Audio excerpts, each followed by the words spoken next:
Hello dears, welcome to life motive. ഇന്ന് നമ്മൾ discuss ചെയ്യാൻ പോകുന്ന ടോപ്പിക് എന്ന് പറഞ്ഞാൽ ഭർത്താക്കന്മാരുടെ സ്നേഹം എങ്ങനെ നേടിയെടുക്കാം, ഹസ്ബൻഡ് ആൻഡ് വൈഫ് റിലേഷൻഷിപ്പിനെ കുറിച്ചാണ്. നമ്മുടെ ലൈഫ് എങ്ങനെ പോകണം എന്ന് തീരുമാനിക്കുന്നത് നാം തന്നെയാണ്. ലൈഫിൽ എപ്പോഴും പോസിറ്റീവ് ചിന്തകൾ നിറയ്ക്കുക. നാം എന്താണോ ചിന്തിക്കുന്നത് അത് തന്നെ നമുക്ക് നമ്മുടെ ലൈഫിൽ റിയലൈസ് ചെയ്യാൻ സാധിക്കുന്നു.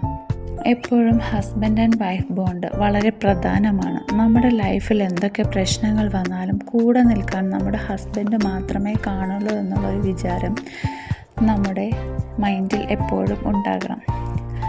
ഒരു ബിഗ് ഫാമിലിയിൽ ഫാദറും മദറും ഹസ്ബൻഡ് വൈഫ് കുട്ടികൾ എല്ലാവരും ഉണ്ടാവും. എന്നാൽ നമ്മൾ കുറച്ച് വർഷങ്ങൾ കഴിയുമ്പോഴത്തേക്കും പേരൻസും ചിൽഡ്രൻസും ഒക്കെ പല ഭാഗങ്ങളിലായി മാറിപ്പോകുന്നു. ഇപ്പോൾ കുട്ടികളൊക്കെ പഠനാവശ്യത്തിനായി പുറത്തു പോകുന്നു. പേരൻസ് എല്ലാ കാലം വരെയും നമ്മുടെ ലൈഫിൽ കൂടെ ഉണ്ടാകണം എന്നില്ല. എന്നാൽ ഹസ്ബൻഡും വൈഫും മാത്രമേ എന്നും കൂടെ ഉണ്ടാവുകയുള്ളൂ.